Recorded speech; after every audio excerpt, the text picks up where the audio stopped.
If you can't remember how to laugh, do you still deserve to be called alive? The question echoed through the empty galley before anyone was there to answer it, hanging in the recycled air like a memory that refused to dissolve.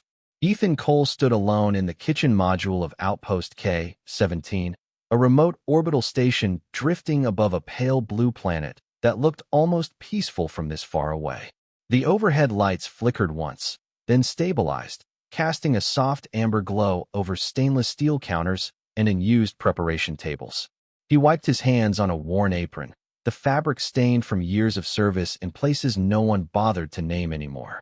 At 38, Ethan had stopped counting deployments and started counting meals instead, because meals were easier to understand than people. A kettle hissed quietly on the induction stove, not out of necessity, but habit. Everything in this kitchen was habit now. Outside the reinforced viewport, the station's docking lights blinked in slow rhythm, marking the arrival of a transport shuttle. Ethan didn't look up at first. New arrivals rarely meant anything to him anymore. Most came, most left, and none stayed long enough to learn the difference between silence and loneliness. But then the door behind him opened with a controlled pneumatic sigh, and the temperature in the room seemed to shift without reason. Subject Lyra Venn, Sarin designation, Emotional Recovery Unit. A neutral synthetic voice announced from the corridor speaker. Ethan turned slowly. Two security personnel stood outside, but they didn't enter. Between them stood her. She wasn't restrained, but she didn't move like someone who belonged to her own body.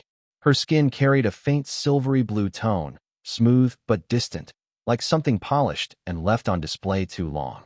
Her eyes were open, focused on nothing in particular, as if the act of seeing had become optional.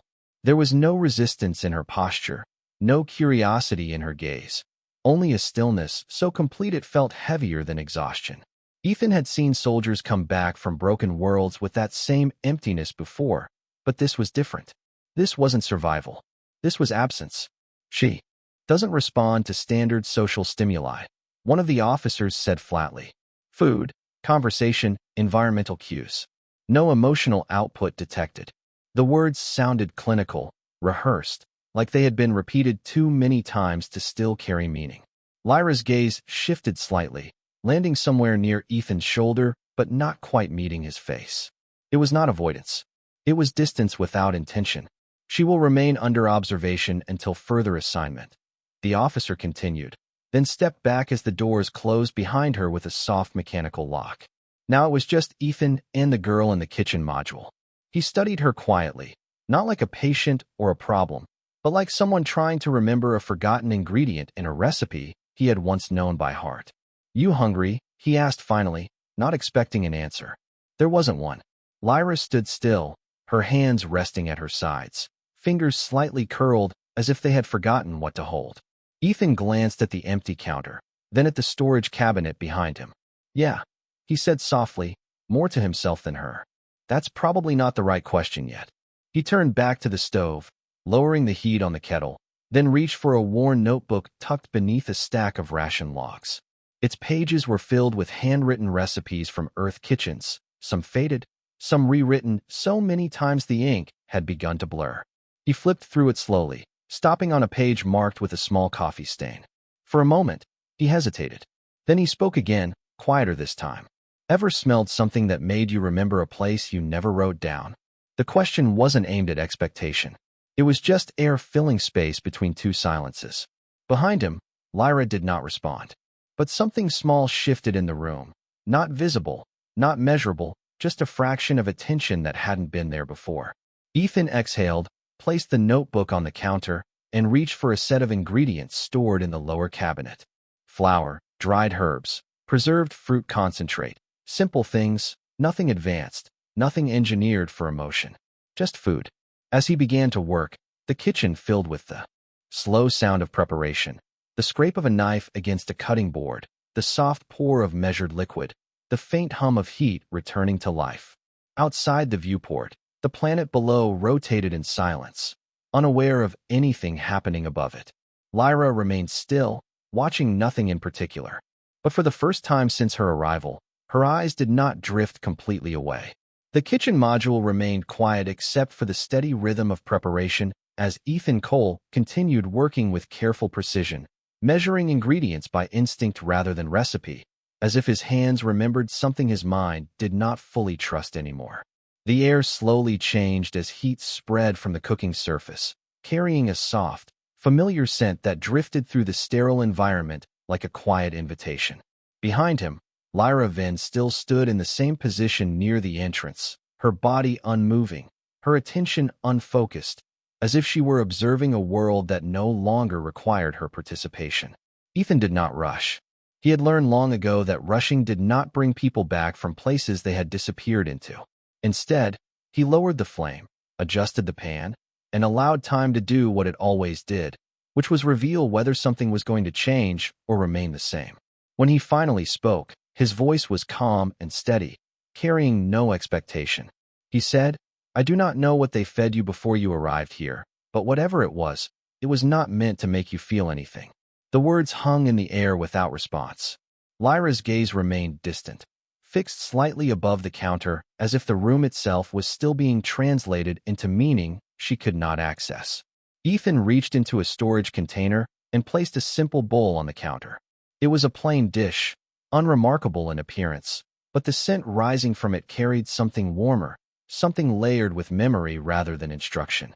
He set it down carefully, then stepped back. "This is not a medical solution," he said quietly. "This is just food." For a moment, nothing happened. The ventilation system hummed softly overhead, and the station's structural frame gave a faint metallic creak as it adjusted its orbit. Lyra did not move toward the bowl. She did not move away from it either.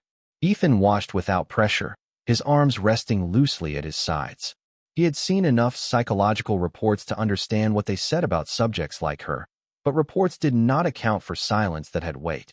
After several seconds, Lyra's head tilted slightly, not toward Ethan, but toward the direction of the scent.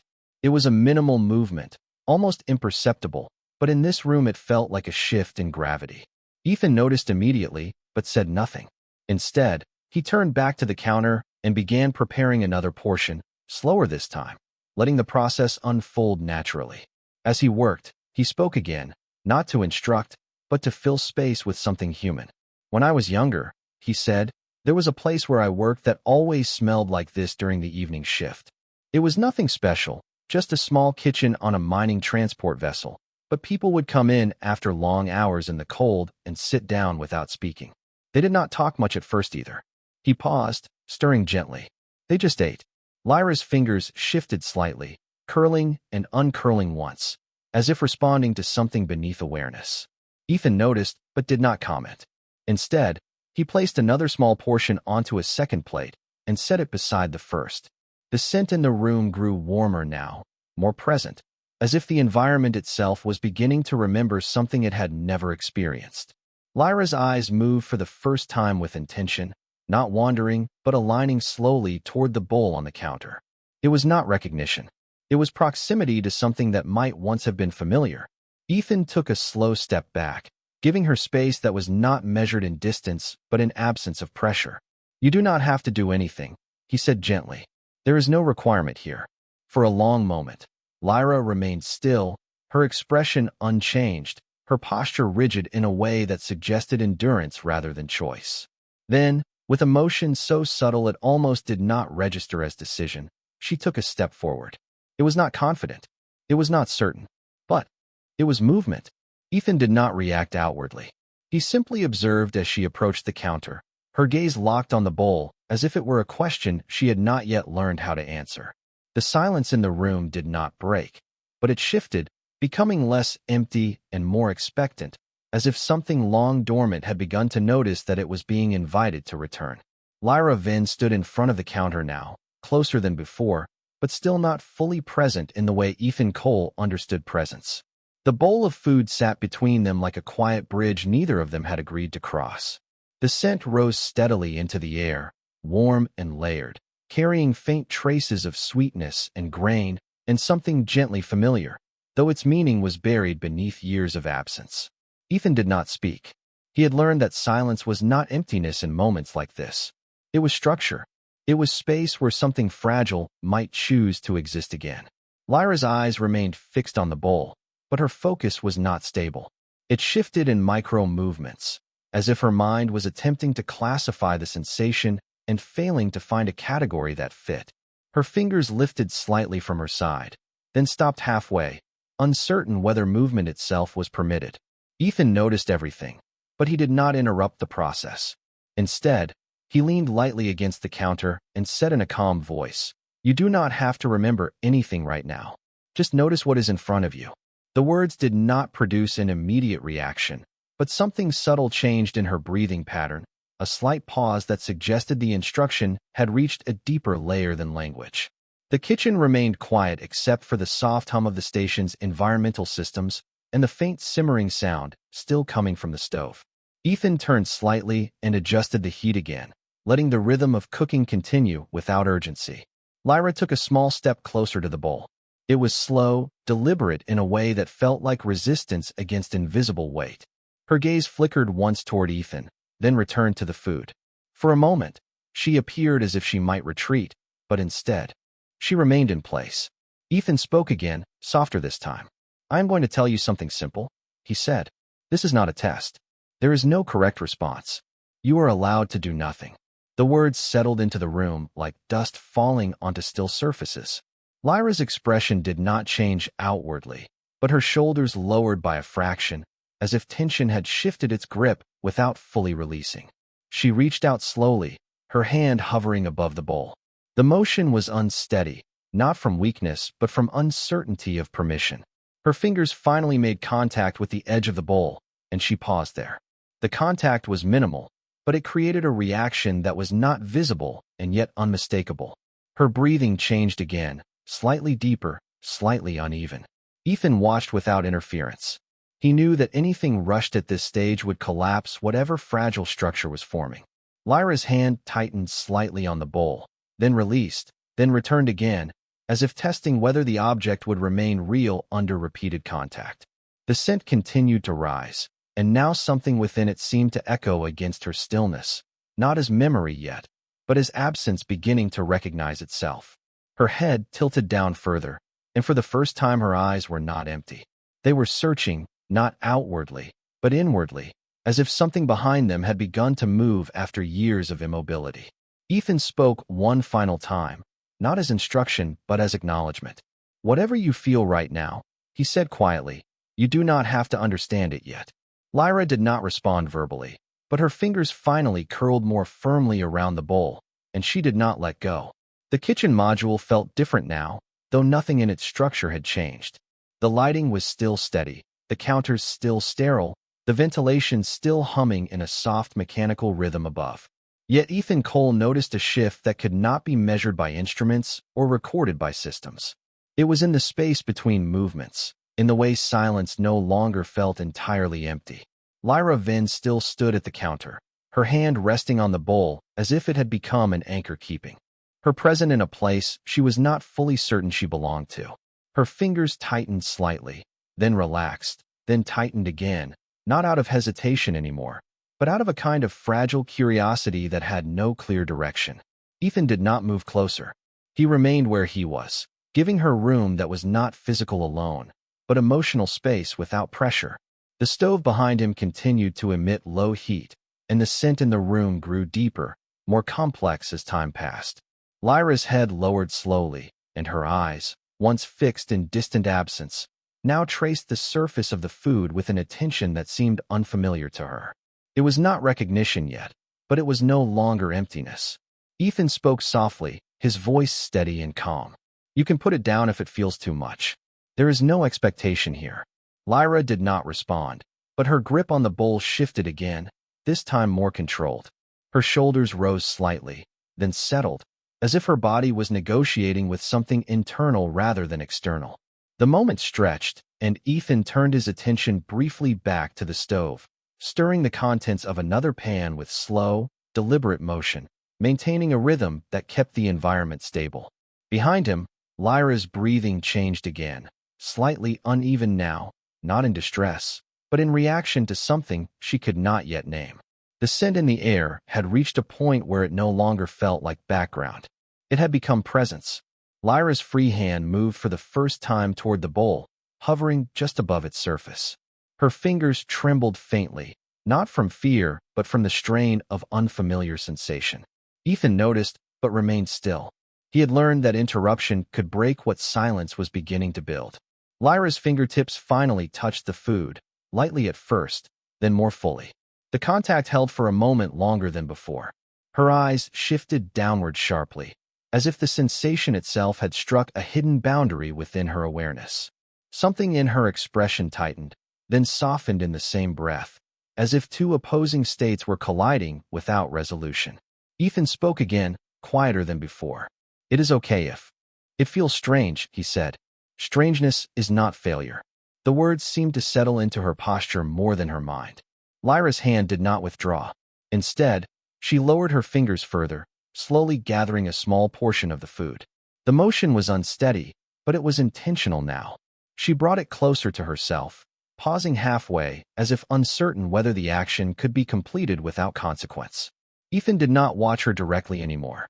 He kept his gaze on the stove, allowing her to exist without observation that might feel like pressure. The room held its breath in a way that was not literal but perceptible, as if even the systems of the station had adjusted to the change unfolding inside it. Lyra finally brought the food closer, her movements still careful, still restrained. Her eyes remained fixed on it, but now there was something beneath the surface of that gaze, something that had not been present before. It was not understanding yet, but it was the beginning of contact between sensation and memory, between what had been lost and what might still remain. Ethan said nothing further. He simply continued cooking, as if the most important thing he could offer was not instruction, but the steady continuation of something simple enough to hold a fragile moment in place. Lyra then remained at the counter longer than before, her presence no longer defined by stillness alone, but by a subtle instability that Ethan Cole could sense without needing to look directly at her. The kitchen module continued its quiet mechanical rhythm, the ventilation system humming softly, the stove maintaining a controlled heat that filled the space with a steady, grounded warmth. Ethan kept working, not out of necessity now, but because continuity mattered in moments where change was fragile. Behind him, Lyra's hands still hovered near the bowl, her fingers occasionally tightening as if testing whether the sensation she was experiencing would disappear if she let go. It did not. She had taken a small portion of the food earlier, but now she held it without moving, her focus fixed entirely on the simple act of contact. Her eyes were lowered, not empty anymore, but layered, with something uncertain, as if the surface of her awareness had begun to fracture in places she could not yet control. Ethan spoke without turning around, his voice calm and measured. "You do not have to rush anything," he said. "There is no correct way to respond." The words were not instruction. They were permission without demand.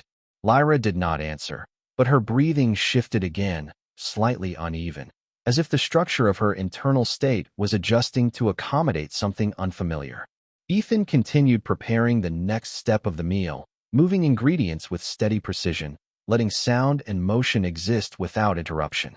The soft scrape of utensils against metal, the faint simmering of heat, the controlled movement of his hands all created a rhythm that filled the room without overwhelming it.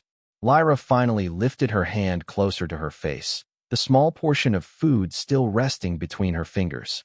She paused there, suspended in a moment that seemed to stretch longer than time allowed. Her gaze locked onto it, and for the first time, her expression changed in a way that was not mechanical. There was confusion, but beneath it something deeper, something closer to recognition without definition. Ethan noticed, but did not react outwardly. He had learned that observation without pressure allowed fragile processes to continue without collapse. Lyra brought the food closer, slowly, and stopped again just before contact. Her fingers trembled faintly, not from hesitation alone, but from the strain of internal contradiction, as if part of her system was resisting while another part was beginning to engage. The scent in the room seemed to intensify for her specifically, though nothing in the environment had changed. It was perception itself that had shifted. Ethan finally spoke again, his voice lower now, almost blending with the ambient sound of the kitchen. "You are safe to notice whatever is happening," he said. "You do not need to name it yet." Lyra's eyes flickered at the sound of his voice, then returned to the food. A slow breath left her, deeper than before, and her shoulders lowered slightly, as if some internal resistance had loosened its grip. The movement was not dramatic, but it was significant in its subtlety. She finally brought the food to her mouth. The motion was incomplete at first, interrupted by a pause that seemed almost instinctive, as if her body was waiting for permission from somewhere deeper than thought. Then she completed the action. There was no immediate reaction outwardly, no sudden expression or visible transformation, only stillness as the moment settled into her. Ethan did not watch directly. He kept his attention on the stove, maintaining the illusion of distance while fully aware of every shift behind him. The silence in the room changed again, no longer hollow but layered, as if something had been added that could not yet be spoken. Lyra remained still for several seconds after the movement, her hand lowering slowly back toward the counter. Her eyes did not drift away this time. They stayed focused on the space in front of her, but now that focus carried weight, as if the world had regained partial definition. Ethan finally turned slightly, just enough to acknowledge without overwhelming. He said nothing. Neither did she. But in the space between them, something had begun to exist that had not been there before, something fragile enough to vanish, yet real enough to remain. The kitchen module had grown quieter in a different way now, not because sound had disappeared, but because attention had shifted inward. Ethan Cole stood near the stove, his hands moving with slow precision as he maintained the heat and adjusted the timing of the remaining preparation. He did not look back immediately. He could feel the change behind him without needing visual confirmation. Lyra Vin was no longer standing in complete stillness at the counter. There was motion now, small and uncertain, but undeniably present.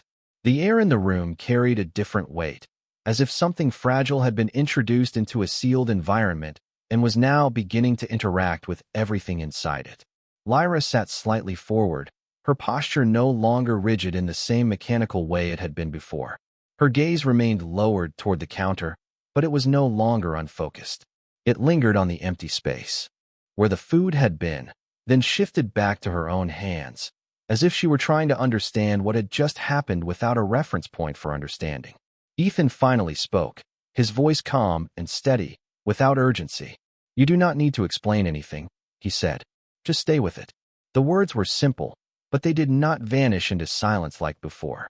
They seemed to remain in the room longer, as if the environment itself was holding them in place. Lyra did not respond verbally, but her breathing pattern shifted again, slightly more uneven, as if the act of eating had created a disturbance that was still propagating through her system. Her fingers moved slowly across the edge of the counter, tracing a line that had no purpose except to anchor sensation. Ethan continued working, but his attention was no longer fully on the stove. He was aware of every subtle change behind him, every adjustment in posture, every pause in movement. He understood that what was happening was not immediate transformation. It was instability, and instability was the beginning of reconstruction. Lyra's head tilted slightly, and for the first time her eyes lifted just enough to observe the room rather than the space directly in front of her. The kitchen module appeared unchanged, but her perception of it had altered in a way she could not articulate. The sterile surfaces now carried faint associations that did not belong to their physical form. Ethan's voice broke the silence again, quieter than before. "Sometimes," he said, "things come back in pieces. Not all at once." Lyra's gaze shifted toward him briefly, then away again, as if contact itself was still too strong to maintain for extended periods. Her hand rose slightly from the counter, then stopped midway, suspended in hesitation that was no longer empty, but filled with competing signals. Ethan turned off the stove behind him, letting the residual heat fade slowly rather than abruptly. The change in sound marked a transition in the room that felt almost ceremonial in its simplicity. Lyra's fingers curled and uncurled once, then settled. A faint tension remained in her shoulders, but it was no longer the rigid containment of before. It was something looser, something uncertain but active. She spoke for the first time since entering the room, her voice quiet and uneven, as if it had to pass through layers of unfamiliar resistance before becoming audible. "I do not remember," she said. The sentence was incomplete in its implication, but complete in its honesty. Ethan did not rush to fill the silence that followed. Instead, he placed the utensils down carefully and turned slightly toward her, not fully facing her. but enough to acknowledge the weight of what had been said. "That is okay," he replied. "You do not have to remember everything at once." Lyra's eyes lowered again, but this time they did not lose focus. They remained anchored to a point in the room that seemed less distant than before. The silence returned, but it was no longer empty. It was occupied by something unformed but real, something that had begun to exist between absence and recognition. Ethan resumed a small adjustment on the counter, not because it was necessary, but because routine had become a way of stabilizing the environment. Behind him, Lyra remained still, but not unchanged. Something in her posture had softened, not dramatically, but enough to mark the difference between before and after. The kitchen continued its quiet rhythm, but now it shared space with something else, something fragile enough to disappear at any moment, yet persistent enough to suggest that it might not.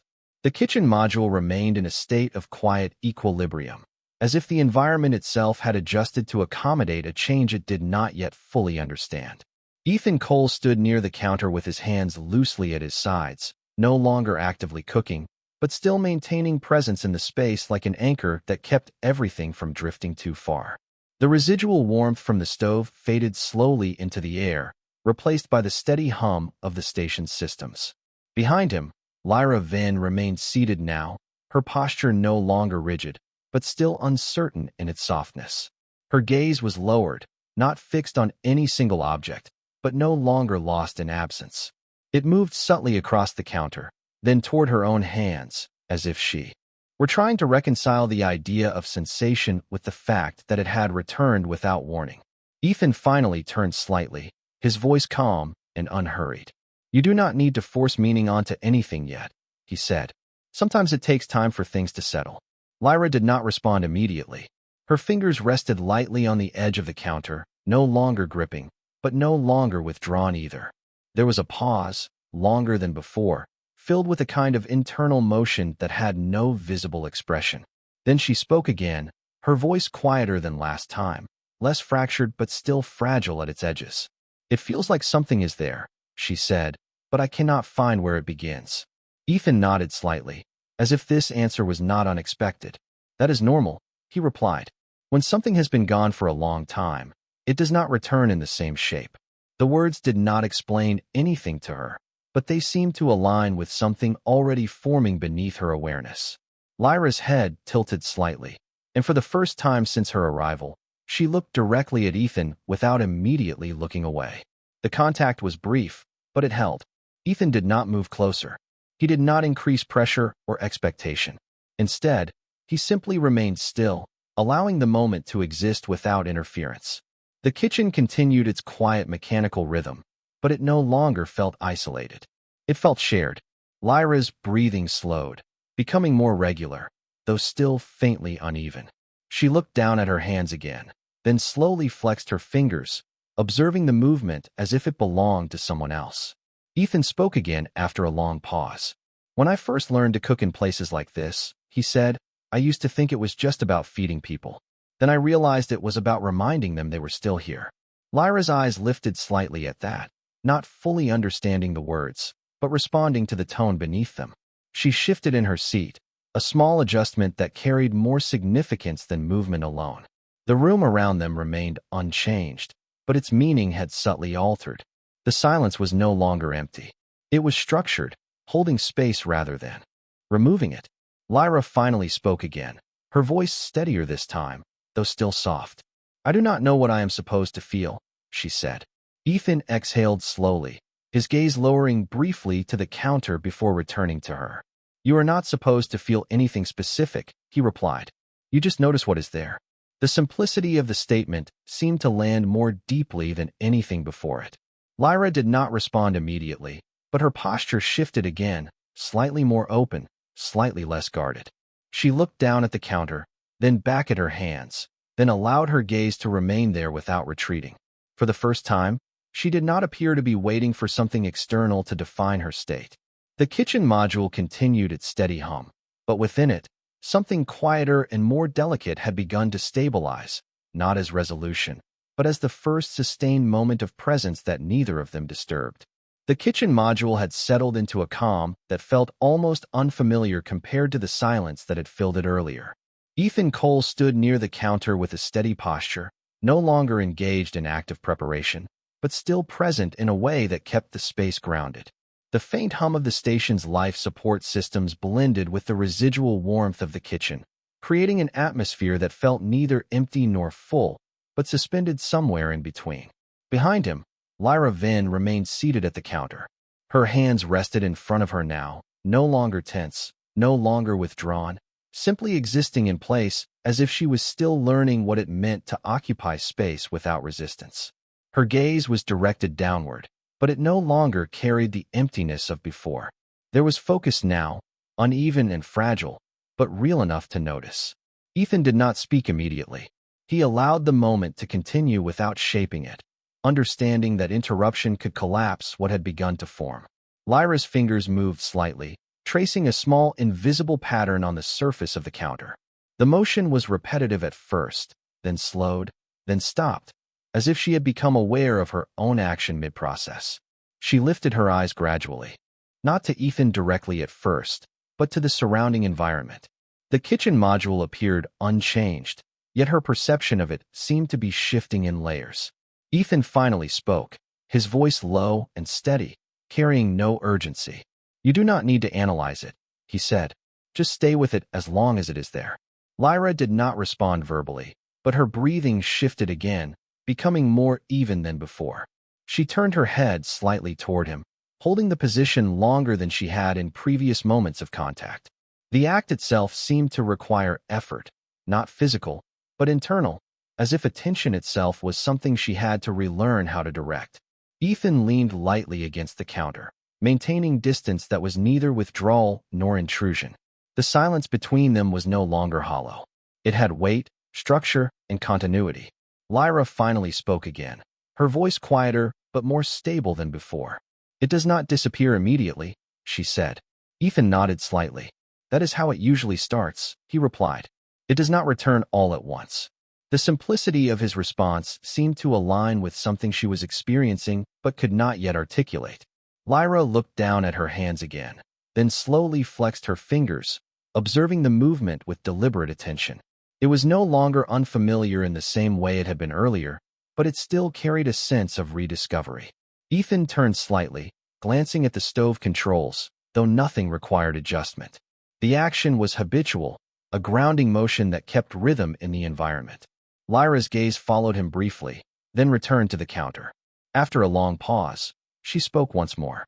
"When I tried to remember before," she said, "it felt like falling into empty space." Ethan remained still, listening without interruption.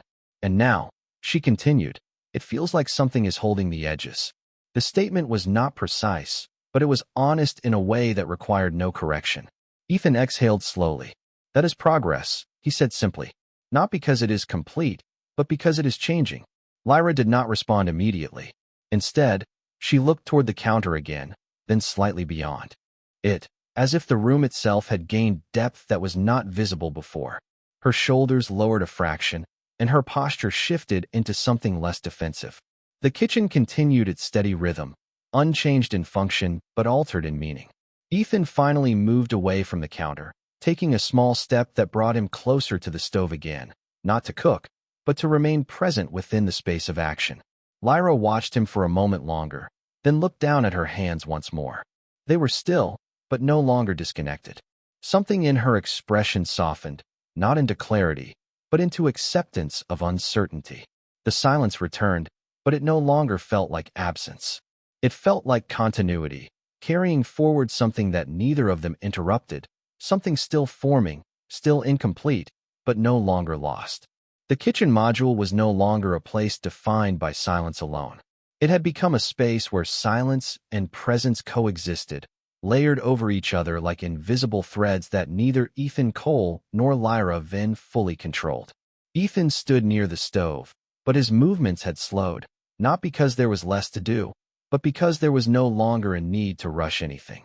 The system continued its steady hum, the faint vibration of the station's structure reminding them both that they were suspended far above a planet that neither of them needed to think about in this moment. Lyra remained seated at the counter, but her posture had changed again since the last exchange. It was subtle, not dramatic, but enough that Ethan noticed without needing to look directly at her. Her hands rested openly now, no longer guarding themselves, no longer searching for stability through tension. Her gaze moved across the surface of the counter, then toward the space between them, and for the first time it lingered there without retreat. Ethan finally spoke, his voice steady and low. "You do not have to hold on to anything," he said. "Not even what you think you are supposed to feel." Lyra did not respond immediately. The words seemed to settle into her without resistance, not as instruction, but as absence of demand. Her breathing slowed, and she tilted her head slightly, as if listening to something that was not external. The kitchen lights remained unchanged, but the atmosphere felt different now, as if the room had become less about function and more about continuity. Lyra finally spoke, her voice soft but clearer than before. "It is not empty anymore," she said. Ethan nodded slightly, not in affirmation of correctness, but in acknowledgement of process. "That is because something is returning," he replied. "It does not need to be complete to exist." Lyra looked down at her hands again, then slowly brought them together, resting them lightly on the counter. The motion was careful, deliberate, as if she was testing whether the space would still support her if she allowed herself to exist within it without resistance. Ethan stepped slightly away from the stove, not leaving the space, but no longer anchoring it through constant action. He remained present, but still. The silence between them was no longer a gap. It was a medium through which understanding could move without being spoken. Lyra's eyes lifted again, this time more steadily. She looked at Ethan fully for the first time without hesitation, and held the gaze longer than before. There was no immediate emotional expression, but there was recognition of continuity, as if she was beginning to understand that her state did not have to be fixed in a single definition. Ethan spoke quietly. "You are not what happened to you," he said. "You are what continues after it." Lyra did not respond verbally, but her shoulders lowered slightly, releasing a tension she had not consciously been holding. The room remained unchanged in structure, but the meaning within it had shifted completely. The kitchen module, once a place of routine and silence, had become a space where something fragile was being rebuilt without force or urgency. Lyra remained seated, but no longer distant. Her presence was now continuous, even if uncertain. Ethan turned slightly back toward the counter, resuming a small task not out of necessity, but to maintain rhythm within the shared space. Lyra watched him for a moment, then looked down at her hands once more. They were still, but no longer disconnected from her awareness. The silence that followed was no longer absence. It was stability forming slowly, quietly, without declaration, but with unmistakable persistence.